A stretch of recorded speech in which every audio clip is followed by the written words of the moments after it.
Hello guys, it's Alan here and I'm back with another video. Today we are editing an image from Signature Edits. It's going to be more on the long side. I'm going to try and explain everything as much as possible, and I hope you like the video. Whatever it is that you feel like you want to know, share your thoughts in the comment section and I'll be responding to you and helping you along. So the image is linked in the description so that if you want to follow along, and if you don't have the Lightroom application on your mobile phone, I also have a video which can help you do that. We'll put that right there. Now we'll get right into it after the intro and produce some stunning results from raw images. I'll see you back in a moment.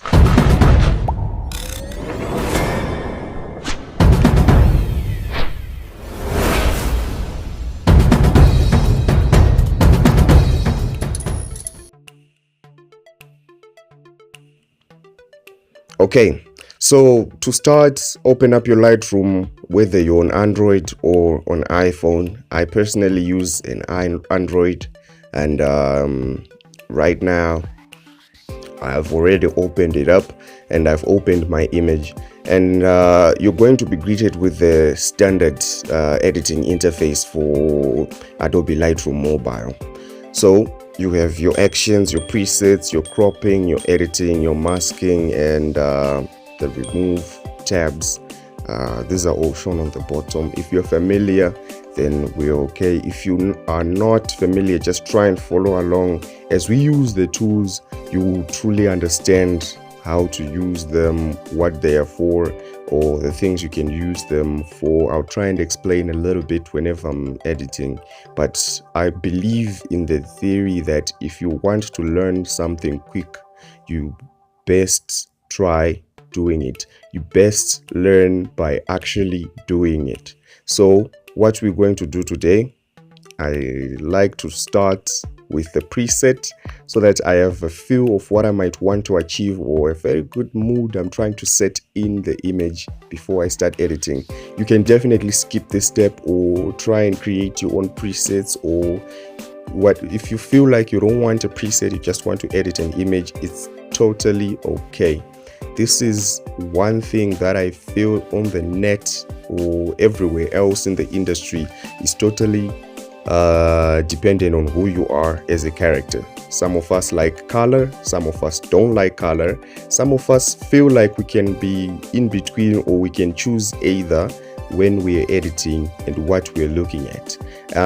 So to start off, let's go over to the presets. When you install the Lightroom application, it has default presets that it comes with. These presets on their own are, I'd say, average.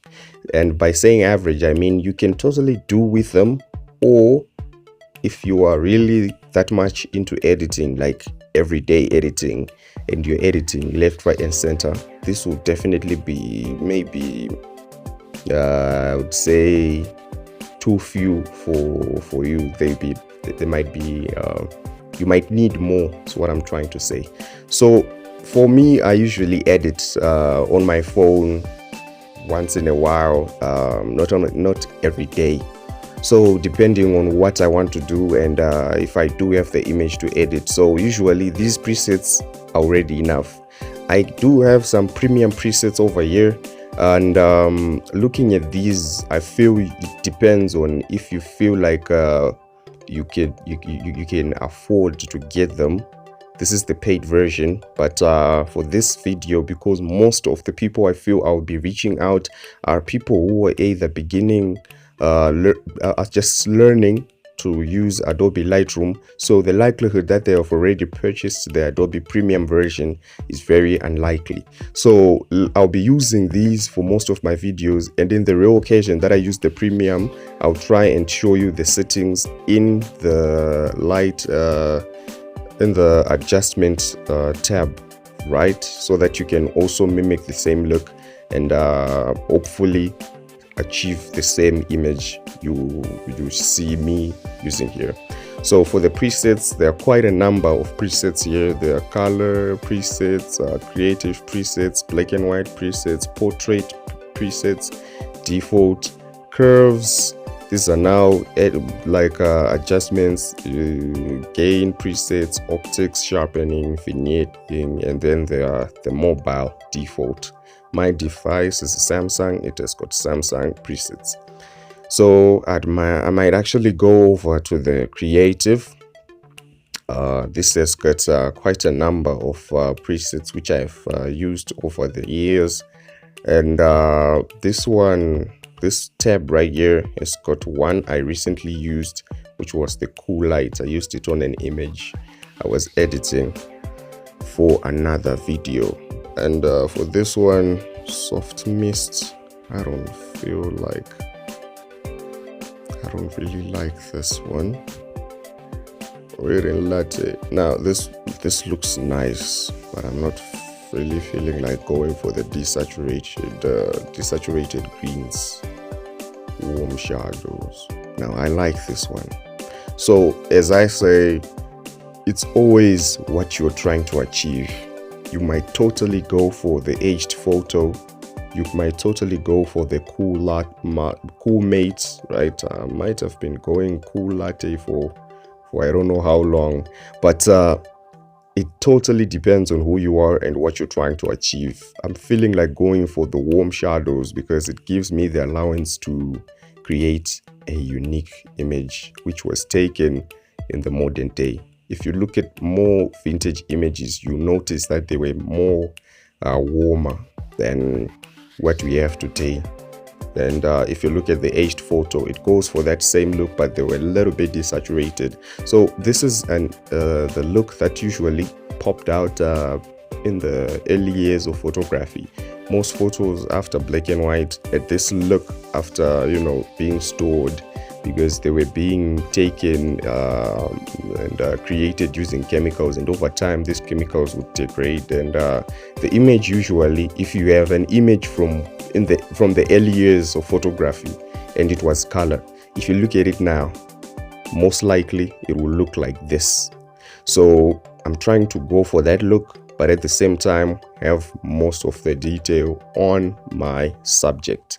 So yeah, if you do not know what a subject is what you're mainly focused in within that image, with the background being whatever is blurred behind that subject, and the foreground being whatever is blurred in front of the subject. Might not necessarily be blurred, but in front or the back. If it's in the back, and background.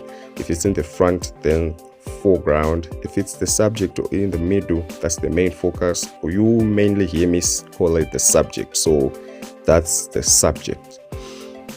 Moving on, so we've picked the warm shadow preset. You can definitely go to the premium tab if you have the cash to buy the premium.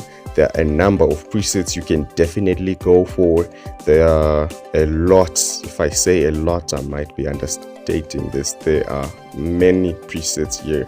You can have edgy, which you can definitely work with. You can have auto. This one is kind of like when the application sort of does the edits for you, just kind of looks at the image and then goes, okay, I think this will look best on the image. So try them out if you do have them premium Adobe version. You can definitely check out the Adobe tab, how to purchase your premium license and whatnot. So moving along, we've picked the presets, warm shadows. You can definitely tap it to adjust it. You can increase the amount, you can decrease the amount, just trying to find where that sweet spot is and what you feel like you like. So I feel like this is, let me just adjust this. Perfect. So I went for an 87. This is going to help. This is going to look good. So yes, I've picked the preset. Now, as I've said, you can definitely start wherever, right? Remember, this is my workflow. You can definitely make up your own workflow to edit an image, and you might produce even better images. Moving on, you might want to crop if your image is not properly cropped. For my image, it's perfect. I couldn't ask for anything better. So I'm going over to edit. Firstly, the preset edits the light, the color, and the effects tab. For this preset, it edited the light, the color, and the effects tab. Now, what it means is that the preset has some settings it already edits when you tap it, and some of them might not be highlighted here, but for an instance, you can tell that the color grading has been altered. The shadows are red. This might have been this is actually how they achieve this brownish or somewhat leaning towards the orange in the leaves, in the shadows. Essentially, if you see me just turning this wheel, this is altering that image. So this is what they edited, the shadows, hence warm shadows. The preset was warm shadows if I'm not mistaken, and they just edited the highlights a little bit and turned them blue. So I think they were going for a turquoise and orange feel, and then they edited that from there. There's the orange and then there's the blue. Okay, so let's get back to the lighting. For the editing workflow that I usually work with, or how I usually work, is I try and just play around with the whole image first. This is maybe editing the contrasts or the exposure. I might actually use the curves depending on what the image is. This is an image with a subject that is clearly defined, so I won't be using curves here, but you can definitely use them if you feel like you can achieve something better than what I might come up with. It's totally okay. It's totally okay. So I'm trying to give it the little mood. So my subject here, if you look at the subject, she's not smiling, and her posture is just, oh, you're taking a photo. That's the image you get from looking at it from point value. You don't get anything else. I'm just looking at the way she's dressed. She's not smiling exactly. She's not frowning. She's just someone who you could say is in a state of not even thinking. She's just there looking at the image. I think if you look closely, you might see that she's got this little crack of a smile, but she generally isn't depicting major happiness. She's just someone who's going about her life and got a photo taken. Of course, she's posing for this image, but what we always say is what you're looking at is what is happening, not how it happened or trying to deduce how it happened. You look at it and you try and understand the image at point value. You might look around the time it was taken, what was happening. Was it taken in a country where it's cold? Was it taken during a war? What you generally try and establish then is when the image isn't of a subject that is actively posing. But when the subject is posing, I usually feel like you should take into account what the cameraman and the subject were trying to let you see or trying to show you. Hence, you trying to change what the image looks like from there. Looking at what the image looks like would be more natural. So take for an example, if you have got an image that's got a happy person in it, and you give it a moody or a grunge feel, these are totally contradicting depictions in an image. It might produce a very good image. I'm not gonna lie, this industry has got a lot of things you can totally surprise people with, but in normal cases, if it is a happy image, giving it a sad feel, a moody feel, or grunge feel, just distort the image and it will look like someone just went to edit. But the professionality of that, or the beauty in the image is lost. The story in the image is totally all over the place, and you wouldn't want that. If you're showing it to a friend, they might totally be like, yeah, good edit, but they will not tell you the image is a beautiful image. We're trying to go for a beautiful image so that I am happy with it. You look at your image you're editing over there, you're probably going to tweak some settings which are different from mine. I want you to make an image where if you look at it, you can see the beauty in your image. So for my image, I'm looking at this, I feel like if I go for that old feel where the image is just a little bit aged looking, but not too much, because she's wearing modern clothing, that's going to tell you the time of which the image might have been taken, no matter what. If she had on some medieval looking clothing on her, I would probably have taken that preset of an aged photo and then taken it over to PixArt and then probably brushed in, put in a little bit of that spray king, make it look like it was an actual aged photo. But this one is an image which looks like to have been taken from within the 2009, and 2000 to 09, from 09 to today. So I'd say from the 2000s to today, based off the clothing she's wearing. She's wearing a denim trouser, a denim slack, and what looks like what would you call that? Is it what you call a turtleneck? And that small necklace right there, that beautiful Spider-Man piece. If you didn't notice, that is a Spider-Man piece. And yeah, she's got red hair. The style is just neutral. You could have totally found this in any timeline going back, say, up until the 1980s. So this image can definitely go in the timeline. You're trying to deduce when it was taken and where it was taken. You can totally tell it's from 05 to the day. So we're going with that. Back to editing this image, we said I want to give it that moody feel because of how the subject is looking at the camera, where she is. It's a forest. I could totally bolster the greens or lower them, increase the highlights. There's beautiful blaring back there. I could totally work with that. But let's see what we'll go with. We'll be eyeballing for the most part.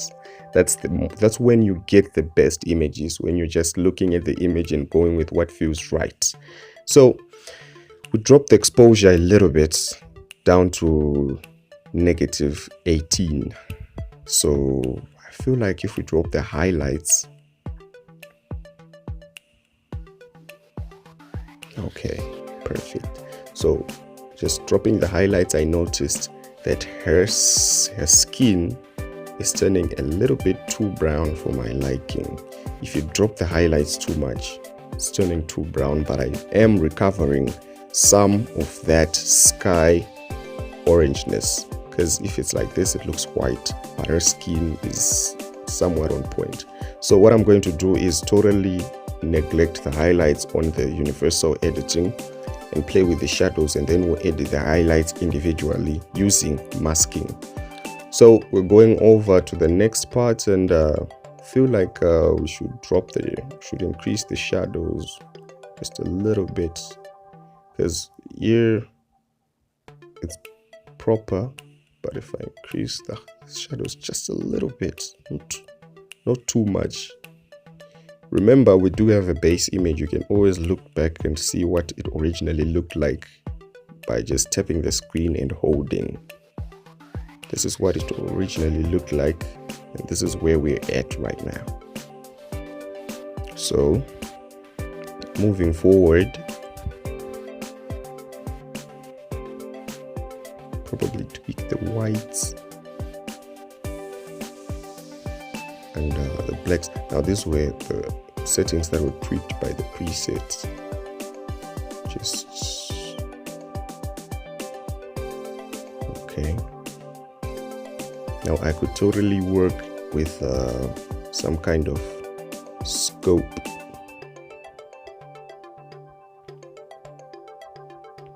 I totally always forget how to modify like the UI of this application. Like,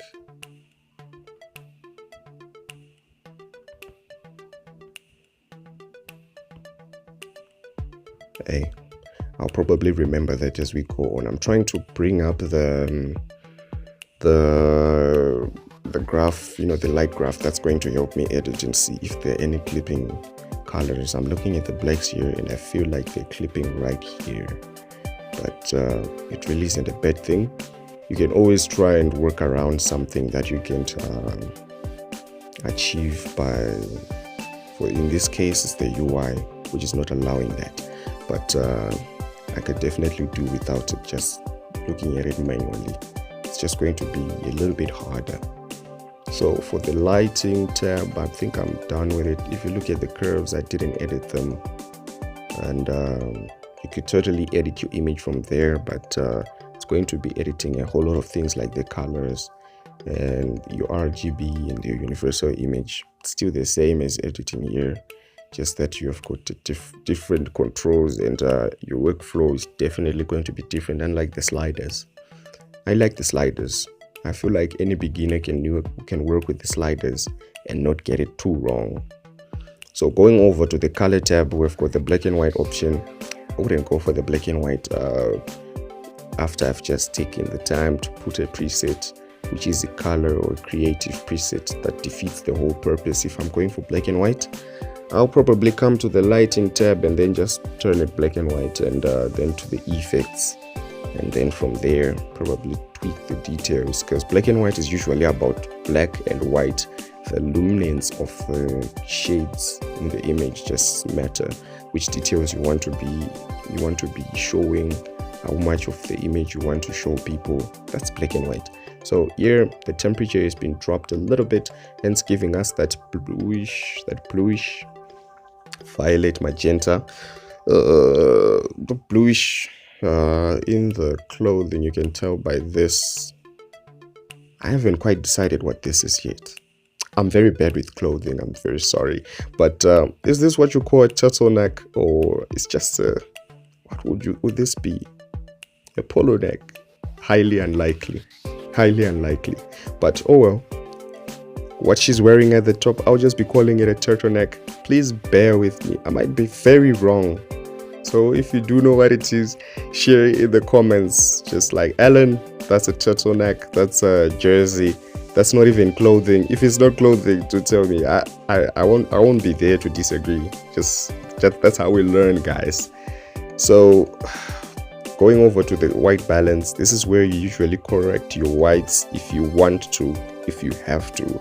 But it's generally known that in an image you might want to correct the white balance before you edit anything. But as I've said, your workflow, your images, your workflow, you can totally do without it. You saw me, I didn't, because I feel like if you're doing this for like for work, when I go out for work and I take images, these are wedding parties, or I was invited for a corporate shoot, I'll definitely edit the white balance, because that is a professional job. You're not trying to create the image for you, you're creating it for a client. So editing the white balance might make your images look more professional to them and well taken care of. In this case, I'm making an image which I might be sending over to someone to send on Instagram. People who look on Instagram aren't looking at the professionality but the beauty. They're just trying to find something which looks nice so that they can like. Uses differ. For this case, it's really not important. But if you do have to change the white balance, there's this eyedropper tool right here. Tap on it, it's going to give you this this little ring slider. So what it's telling you is, could you select a neutral color which is black or white or gray in the image, something that should be black, white or gray. So in this case I selected this black turtleneck, and it just edited the white balance. You see, it just added a little bit of more warmth just to balance out, and you can tell it is purely black. But this goes against whatever we're done with the preset. the preset had affected the tint and pushed it over to the magenta, and then just dropped the temperature over to a little bit cooler, I think 5600 kelvins. So here it totally defeats the purpose of the settings that were put by our preset. So we're just going to undo that and probably just say okay, undo that, and yeah, we're back to the original image. So you can definitely tweak these. So this is the temperature. These are the settings that were put. Oh, it's 6,000 kelvins. So this is the temperature which was put by the preset, and the tint was closer to the magenta, a positive 20, the vibrance at 13, and the saturation is at 0. Gives. It's actually exactly a given. So you might want to tweak these, but I feel like if you want to tweak these, if you want to tweak the settings here, you could have done so from the get-go. I think I might play with the vibrance just a little. See what happens if I up the saturation. Yeah, no, the difference isn't exactly what I'd like. And for the grading, I won't be touching that. You do understand what the preset did, right? The grading affected our highlights and our shadows. So it definitely did achieve exactly what we would be doing in the grading tab if we didn't have the presets. But I would definitely work with the color mix. This might help tweak some colors. For an example, this lady's skin right here, I feel like it could look different. Here it's probably you have to forgive my language. English isn't exactly my first language, but I have been trying to improve it so that you don't have a hard time listening to what I'm saying. I do hope that you bear with me. So I'm saying that the skin right here, I feel like it could be a little bit warmer, but without it being too in the eye, or a little bit redder. Let's see. So I'm going to use this selection color mix. Oh yeah, this is a feature, right, by the way. So you tap on this little circle with 4 arrows going out of it, tap on it, and then you just kind of select which effect you're trying to effect. Hue, saturation, luminance right here on the bottom. I'm going to select hue because I'm trying to change the color of the skin. I know it's going to edit the patches on the ground and some bits of the sky because they're in the same hue kind of, but I'm just trying to see which might look best. So tap on it and then just slide. As you can tell, the skin is being edited in the reds and in the violets, in the pinks. I don't know what that color is, but it's definitely after magenta, but it's being tweaked. And what I think looks best for this one, and then maybe the saturation. Now, yeah, this is where you can clearly see what I was seeing. So this is oversaturation, of course, but I want you to see what is being highlighted. It is editing a skin only.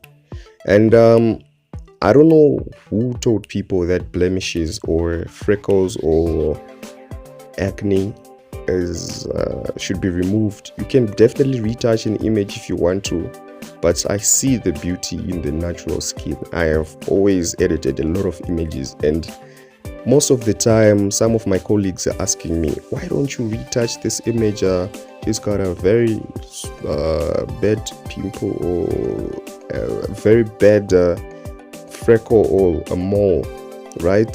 And my reasoning has always been, if I'm going to remove the very thing that might remind her of that day, or might remind him or make the person who was being taken the photo remember that day, what am I doing as a photographer? So you do see I'm reducing the saturation here, trying to find which would be the best.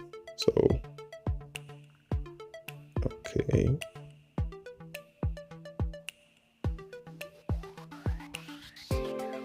looking at her hands over here, this look red.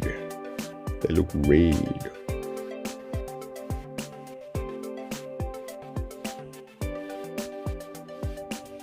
Perfect.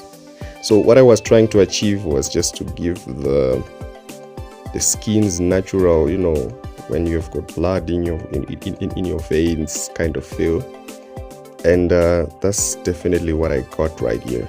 So you can tell. Forgetting that. So let me exit this tab. Okay, I might actually tweak the luminance. So I was saying, if I change or remove the very thing that's going to remind the person of that very day, or that makes them look unique, right? This is an event, this is a wedding, this is a party, and I start retouching their skin, it's really going to give that photo shoot not so authentic, the event was staged kind of feel. I feel that's what it might give. You might have your own opinions, you have the right to have your own opinion, so I might be wrong, but for my images, you'll find out that I rarely retouch images. There are some things which are temporary scarring or temporary, you know, which definitely have to be removed. There are some things that they just take the attention off the main image, and you just feel like, no, this will definitely be better if I just remove this. But for things like freckles, or someone might say, hey, could you retouch my I don't know, a mole, or the pimples, acne. Yeah, acne might go away, might come back, but it's definitely okay if it is not taking the eyes away from the main subject. So think about it when you're editing an image. If someone comes up around and says, hey, I'd like a photo shoot where I'm just posing, I could definitely retouch that. This is mainly for art. When you're taking images, like when you go for a photo shoot and you are trying to put that image up in your living room, in a living space, probably give it or put it or get it framed, right? Having a little bit of acne might be, you know, having an image without acne might be okay, but when you're taking an image for sentimental purposes, these photos definitely should be retouched as little as possible. Just tweak the environment to give the mood whenever someone looks at them, but the subject at hand, I wouldn't remove this necklace for the life of me. Why? This is exactly what you might look at if this image was yours. Okay, this image was yours, you'd be like, oh, I had on a Spider-Man necklace, like that's the Spider-Man emblem for you who don't know. And I kind of picked up on it a little bit later after I'd downloaded the image, but I wouldn't remove that logo or that necklace for the life of me. Of course, on request, like if this is a client and she says, oh, could you remove that necklace, probably it got lost, or my mother took it from me, or it's got some kind of traumatic, you know, something traumatic happened with the necklace on, and whenever I see it, of course, that's totally, you know, obvious, totally okay, and I'd do that in a heartbeat. But outside that, why would I? Why would you? It's understandable. So here, this is the color mix. With the interactive color mixing, you select the saturation, the color you want to affect, and from there you're just going to select and slide. I feel like this is the best for beginners. If you really don't understand these little dots, I understand them. I might actually have no trouble at all, just feeling like, okay, I want to edit that denim jean, and I'd be like, okay, I feel like it fits right here, and effect that, and as you can see, or I might feel like, okay, let me just edit the grass, but you see me select the yellows and be like, why are you selecting the yellow?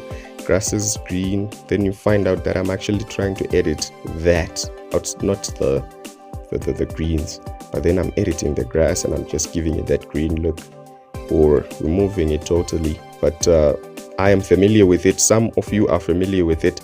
The color mix or the color picks, this is where you pick the colors, by the way. Just go like, okay, I want to edit the reds. The reds are what? The skin, what we had been editing earlier. And the oranges, usually if you have got someone with browner skin, this is where you find their color, like their color editing or their skin color. And for the grass, if you want to edit grass, most of the time your best bet is it is yellow. Why? If you want to edit grass, trust me, you usually don't want to remove the upper greens. You want to edit the lower yellows. So this is where you find most of the grass. Sometimes if it's really like dry out, you might find the grass back in the oranges or in the reds even, but mainly it's in the yellows. So for this case, I want to up the hue, maybe say make the whole image look greener. I might just slide it over and then you see that it's just all green around, and then it looks like it had just rained. Or I could definitely kill it up and give that autumn feel in the image, but there is some greening parts, so I feel like it's okay. Just I might just go a little bit down, a little bit lower. Yeah, okay. So for color, I'm satisfied. Remember, you can always do more than I did or do less. You are definitely entitled to that. I encourage that even. So for editing the color, it's okay. I feel like we've established a very good flat image with the color mixing, the temperature, the lighting, and everything. Now, this is time to draw attention. You have limitless possibilities to what we're going to move to next after this. So we're going over to the almighty masking tab. Masking is exactly what we call, the most powerful feature in image editing. If you master your masking to an extent where you truly understand how to utilize it, how to achieve,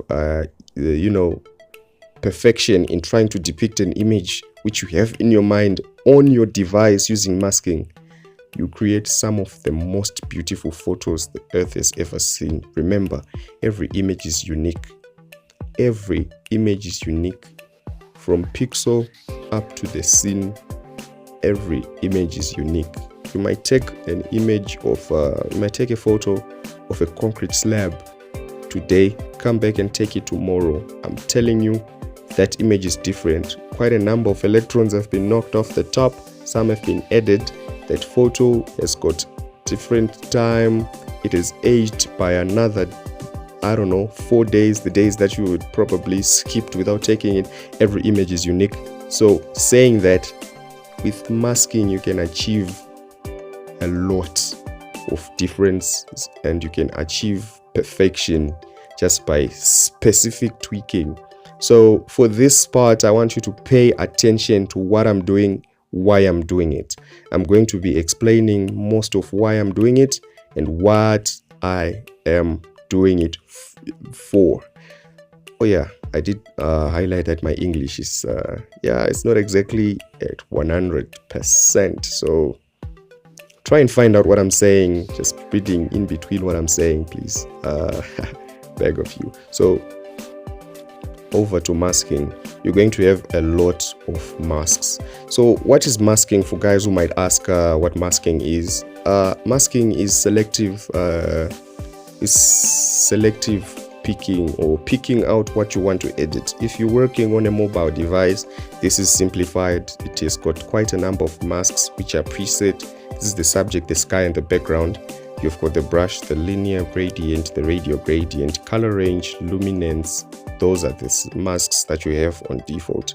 Masking is the term you use for the selections that we make when we want to edit something specific without editing the whole image. So for an example, if I say create a new mask for the subject, it's going to select the main focus of the image. In this case, this is the lady in the image. It is highlighting that, okay, so you want me to select subject. I feel like this lady is the main subject. This is the focus of the image. I have selected the subject. Then you proceed over to edit. You are going to be editing the subject only. So if you up the exposure, you're only going to up the exposure for the subject. If you lower the exposure, you're going to lower the exposure for the subject only. The background is definitely going to stay the same. Everything else is going to stay the same, but you're going to be editing the subject mainly. So that's the subject. As we've said, you can select the sky. In this case, the sky is kind of obscured, and in this case, we might not use the select sky, but we can use select background. You can definitely achieve this by just saying select subject and then you invert. You can achieve that. And I'd like to create a sky mask for this image as well. So I'm just going to drop it and then remove the subject from it. Now I'm just going to remove this region right here. Okay, so what I did is I opened up my mask tab. I have quite a number of things I usually do right off the bat without even thinking about what I'm going to do next or why I'm going to do it. I usually select my subject, create a mask for the subject, create a mask for the background, and create a mask for the sky. This is just going to be me setting up a base of what I'm going to edit and how. So I'm looking at this. This looks like it's, oh, okay. Oh, are we really that close to the perfect image? I'm just looking at this image and I couldn't tell what I edited. You might what I usually hear other photographers and editors say, and what I found out is the best edits are the ones you cannot see.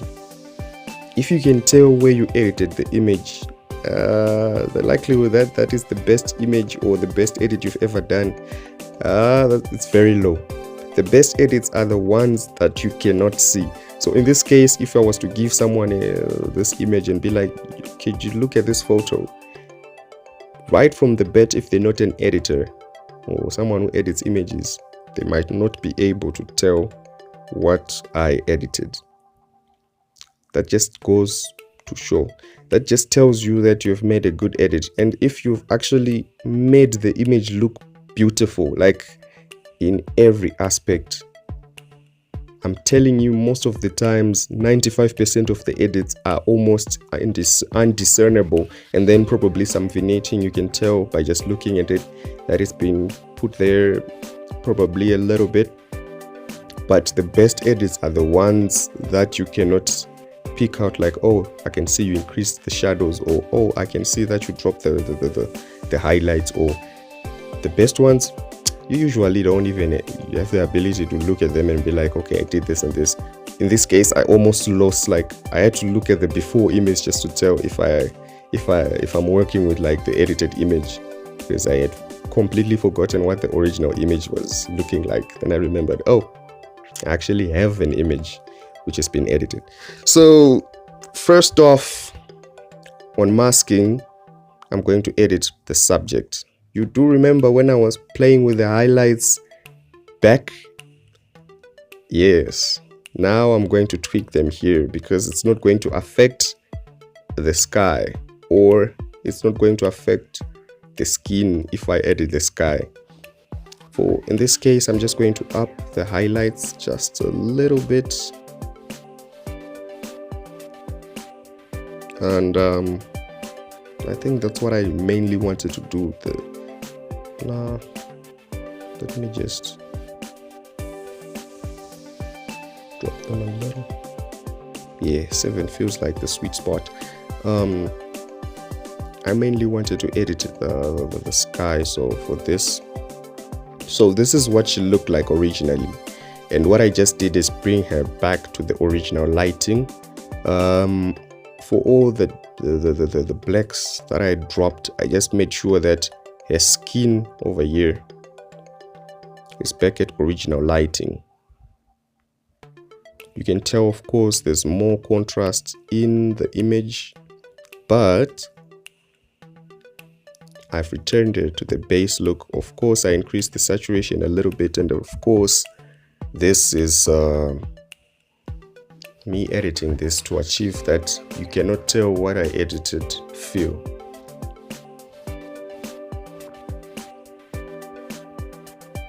Going over to the sky or whatever this might be, I will be editing this region, but I just feel like I should delete this mask and use another tool which I feel would be very helpful to you. So you remember the types of maskings that I showed you earlier, right?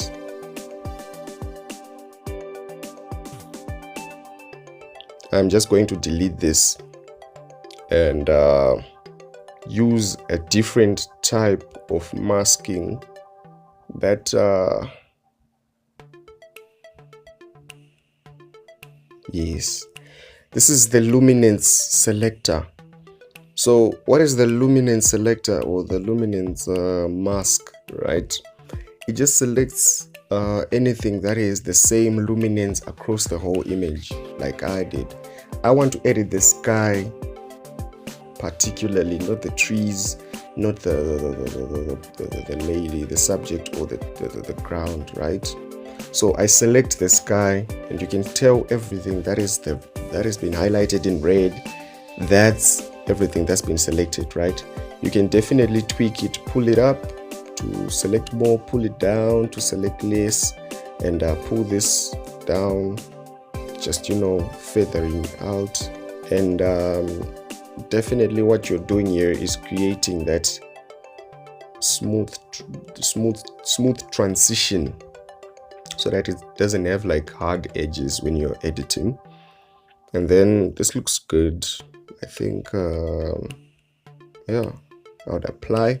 Then after selecting this, you have to tap these two buttons over here. It's going to give you add to mask 3 or subtract. I've been doing this for, I think, for that background, but I didn't quite explain how it works. So you want to select subtract from mask 3.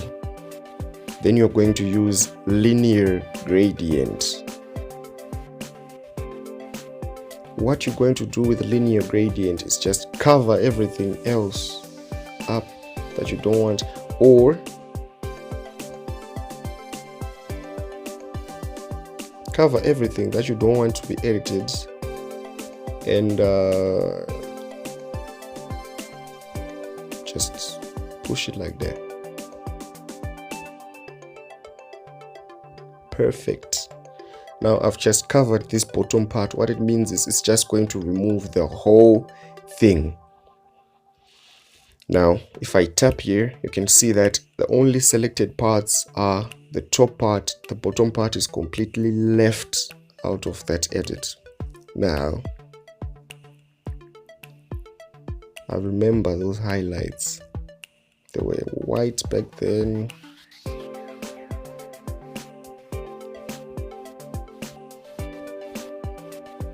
This is crazy. I remember when I started editing this image, I wanted to drop the highlights then, but now it looks better when I up them a little bit. Wow. So I'm just increasing the shadows just to see, is it me just not being able to tell? Oh. Okay. So I decided to increase the highlights now and drop the exposure, and this looks good. In my eyes, this is okay.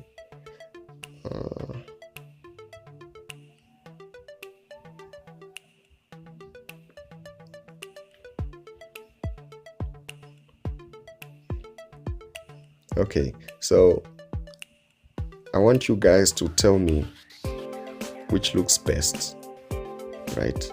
Just timestamp it and then just say, okay, lowering the exposure looked good, or increasing the exposure looked good. Of course, it is exposing that masking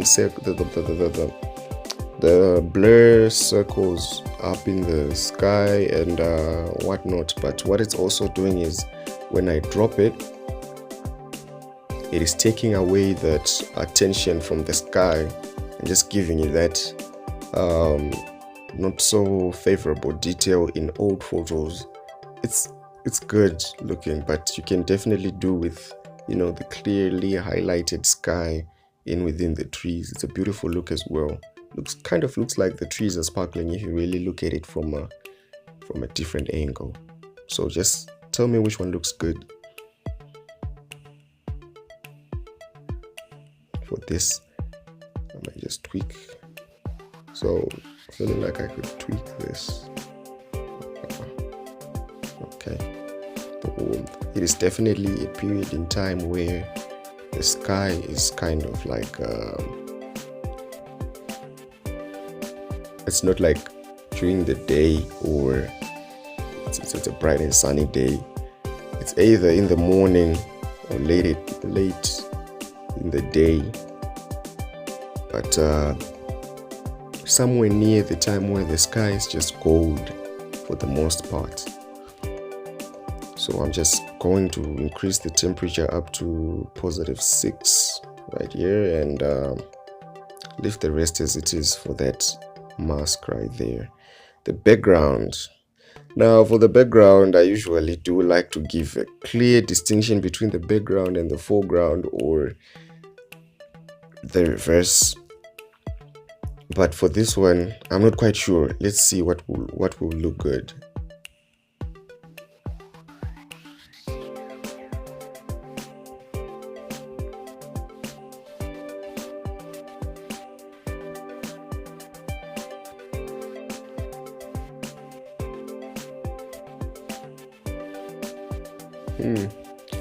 Wow. Okay. So now this has got that highlight. So you see how the background just kind of degraded. It kind of looked like the subject is being lit by, you know, the sun, and it hasn't quite reached the background. Or how you can see that the background is diminishing. And the moment you look at the image, you definitely aren't going to be able to look at the background quite clearly and focus on the background, but rather the main subject. This is how you mainly attract the eyes to a particular part of an image when you're editing, through masking, just like I was explaining earlier. Now, to top this off, this is where I like to put my vignetting, or vignetting, or some people say vignette. For the longest part of my life, I've been saying vignette, but yeah, say it how you like it. It's the same too anyways, and we don't judge. You just take your radial mask,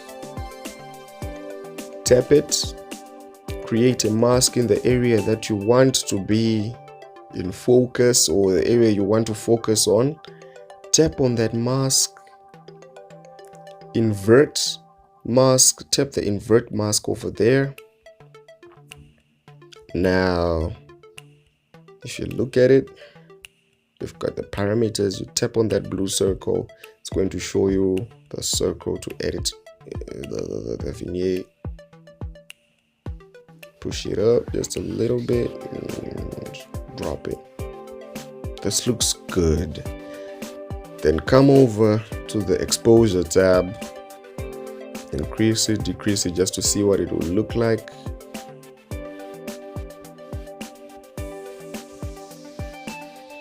Perfect. This is perfect. And now this is going to be where you need to pay attention to what I'm doing and why I might be doing this. So if you look at her hair, at her hair, right? There's a little bit of light just dropping off, bouncing off of it. I want to clearly highlight that. So I'm just going to take the luminance range over here.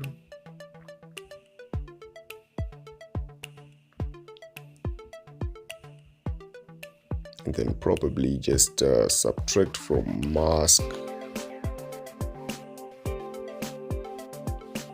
Then I'm just going to say this region right here. And then what I'm going to do is invert this. Can I invert this? Okay. Yes. So what I did is, in place of subtracting the mask from the area that I've selected, inverting it means I have now subtracted the mask from every other region except the region that I selected. And in this case, I can tweak that region now.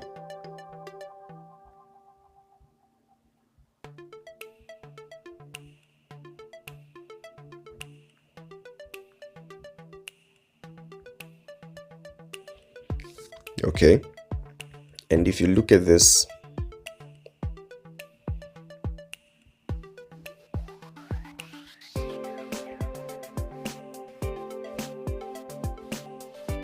this is the region we've selected so far. I feel like we could definitely deselect a little bit, or let me just tweak that luminance a little bit.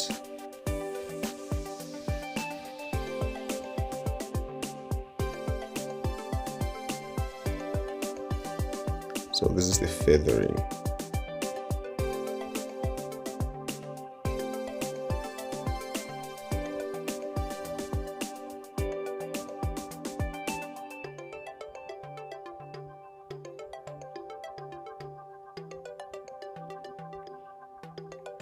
So this is the area that I've selected.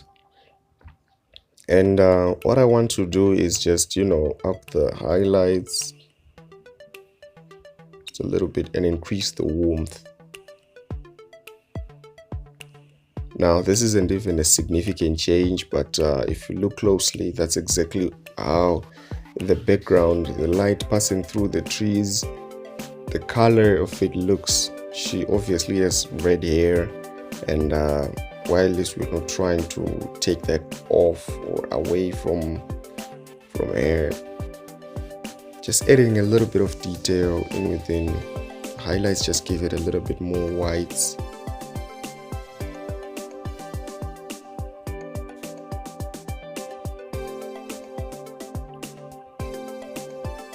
Perfect. I'd probably choose to put more whites into the eyes, but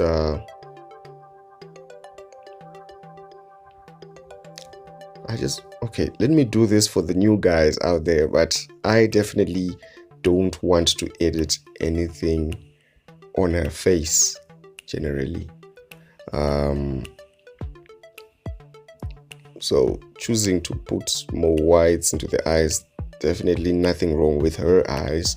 I just feel like people look at those photos that are taken and the eyes just kind of stand out, and they're kind of wondering, how do you get eyes like those?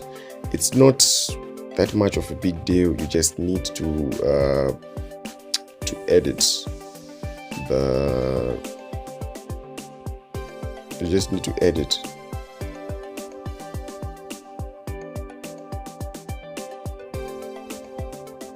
the eyes with masking. This is how you achieve it, by the way. So after editing your masking, you want to go over and tap that mask, and then come over to the lighting tab.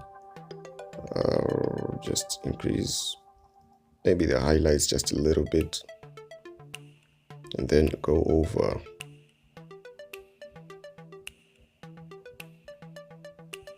and drop the warmth to a cooler color.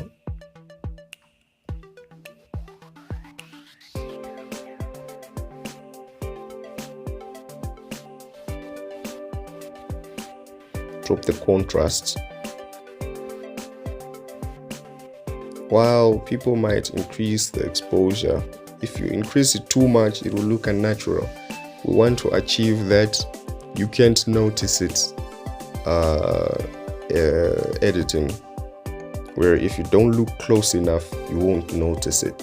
Why are we doing this? It is because when you edit an image and put a preset over it, it tweaks the whole image. It just changes the color for the whole image, sometimes the skin, sometimes the sky, and you might want to keep that color in the skin or in the eyes. And for this case, it just made the subject's eyes look a little bit brownish or reddish. It's definitely not as noticeable as you might think, but it's definitely there. As you can tell, this is how the eyes originally looked. They were white. We just try to retain those whites, and you might want to go over to the effects tab in that mask, just increase the texture just a little bit, not just a little bit, just up it up to 32, and clarity just 10 will be okay, and we are good. So what is it doing for this image really? Now if you look at it from a far angle and you look at it before and after, the eyes are whiter than everything else. Why? She is looking dead into the camera. I felt like this image could go without the eyes, but for the new guys out there, I had to do something. So yes, something. And you could definitely drop this. I was looking at it just now and I thought, oh, I think this is a little bit too much, but this looks good. This looks good now.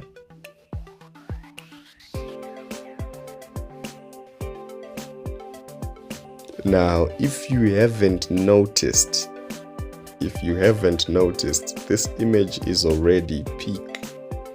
For the time that we've been editing, this image is already peak. I feel like the lighting is coming from at an angle. So let me just add another mask. So this time we're taking a linear gradient, and I'm trying to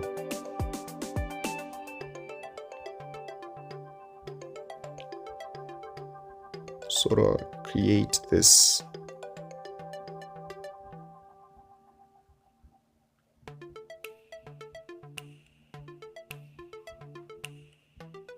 another linear gradient.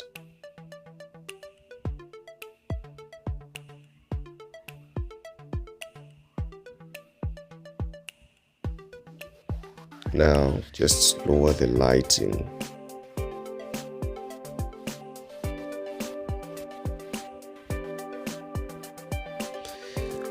This is what I was just thinking, and it looks wonderful. Absolutely wonderful. Now remember, as we work together, guys, however you feel the image might look when you edit it, or however you feel like editing your image and you feel like you want to stray from this, I encourage you to be confident enough to do so. Editing is not about following the steps the right way, or in the grand scheme of things, the image is in your hands and the image is in your mind. The image is in your hands and the picture is in your mind. You want to put the picture into the image in your hands, just go wild with it. Go absolutely bonkers. Okay, that's the main theme or the main statement that I say here on this channel. Stay wild. What I'm saying is, you have to remember that editing images is just as much of an art as taking the image or painting, or the difference is the process. What you're basically producing is a flat story, like a flat image which has got a story. You have to show people what you want to see, what you want them to see. I could definitely produce this image as an edit. Say, take a photo and it looks something like this, and then edit it. to produce an image that looks like this. But at the same time, I could take this as the flat image, edit it, produce something like this. This is a quiet, moody, warm image. I could have gone for a grungy, cold image, or black and white, no emotion. Just look at what you see. Flat image. It's got its own story to tell. Every image has got its own story to tell. And what it's helping you working with me or seeing me work is teaching you quite a number of things which I think are very essential for every editor's growth. Firstly, you are not tied to any working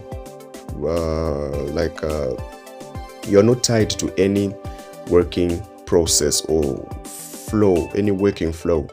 You can definitely start from presets, you go over to cropping, go over to edit, then masking, then remove. You can start over from the masking area, go over to your editing, then crop it later, then put a preset.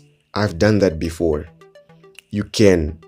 There are limitless ways you can go about this. You can definitely just start from the editing, create your own feel just from scratch. You can just go over to lighting, change the exposure, play with the curves, go over to color, grade your image, change the color of the shadows, the midtones, the highlights, go over to the mixing, reduce the greens, remove the greens, just put in a different color.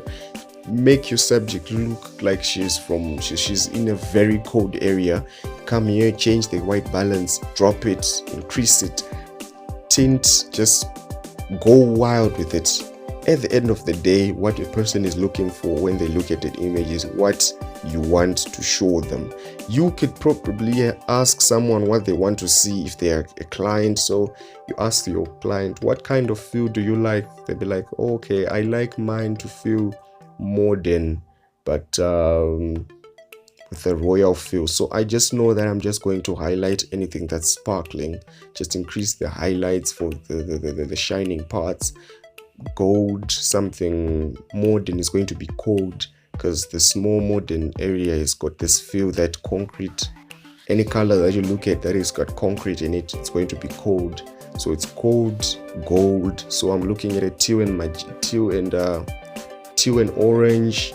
Those are the presets I'm looking for. Teal and orange, anything that's going to allow me to bring out that cold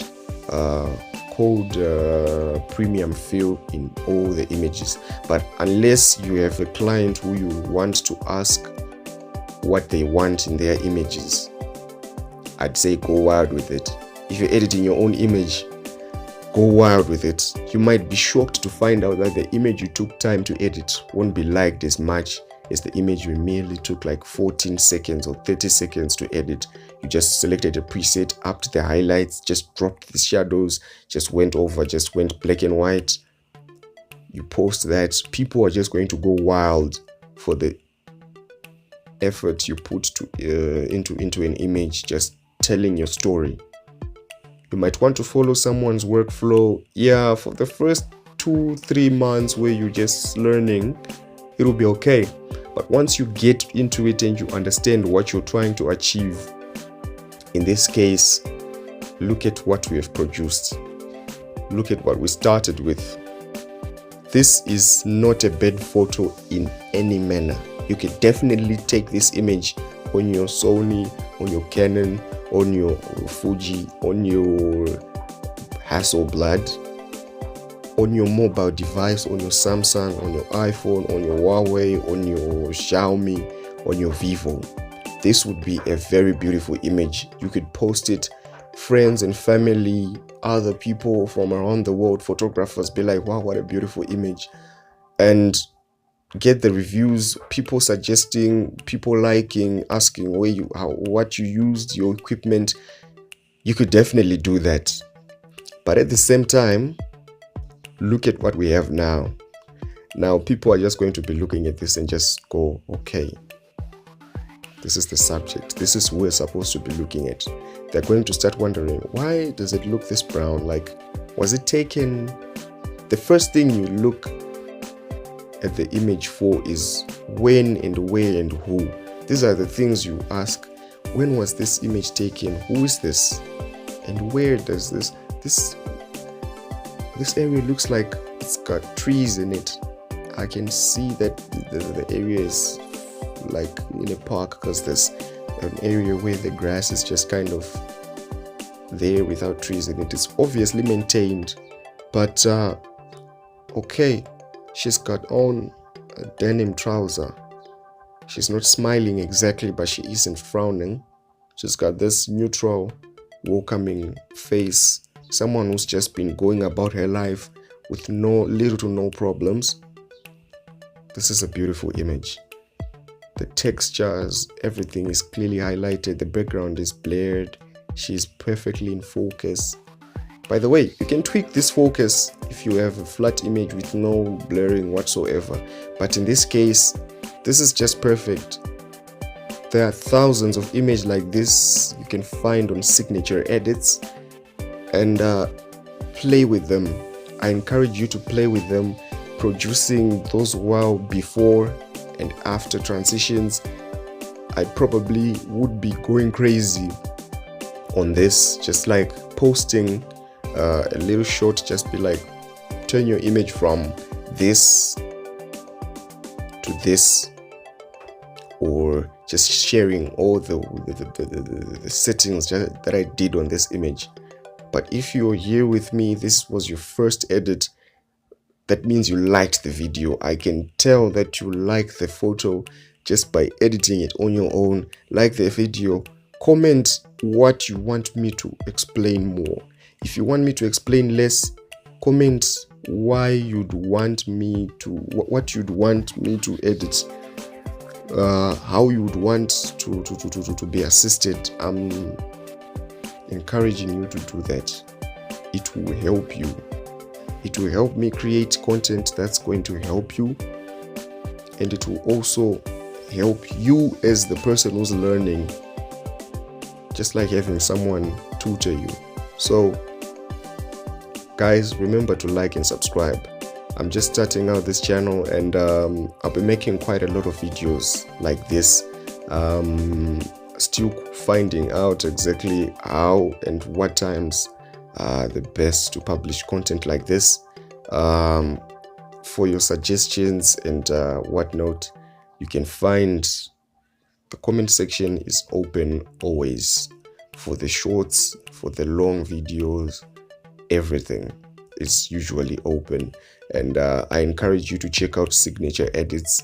They give you free photos to edit. You can practice. There are thousands of images, if I'm not mistaken. For this image, I've put the link in the description. You can find it, and when you find the image, take the time to follow the process step by step for everything that you feel like has been left out, or the tools that we didn't use in this video, they will be used in the next video. Just check that out, see how I utilize them. Sometimes you don't need to edit everything. Sometimes the image might just need to be used as it is. Sometimes you might need to overly edit the image. Different situations call for different processes and different solutions. Just keep it in mind that every image that you're taking, that you have in your hands, is a photo in your mind that you need to show to the world. The image you're holding right now, which is probably an edited image, it is an image that you have created. I might have showed you how to, but you created it. If it doesn't look nice to you, start over. Do something else. Do something with the lighting. Do something with the color.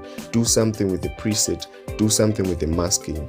Make it beautiful in your eyes, not my eyes.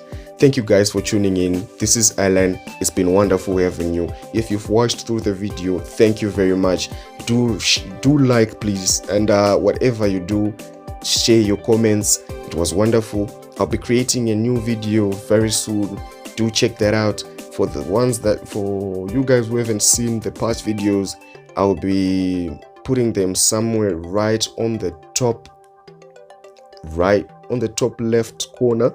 And if you feel like I understated some things, Don't worry, we'll be talking about that in the next video, on the next photo. Right now, stay wild, be happy, guys. I'm out.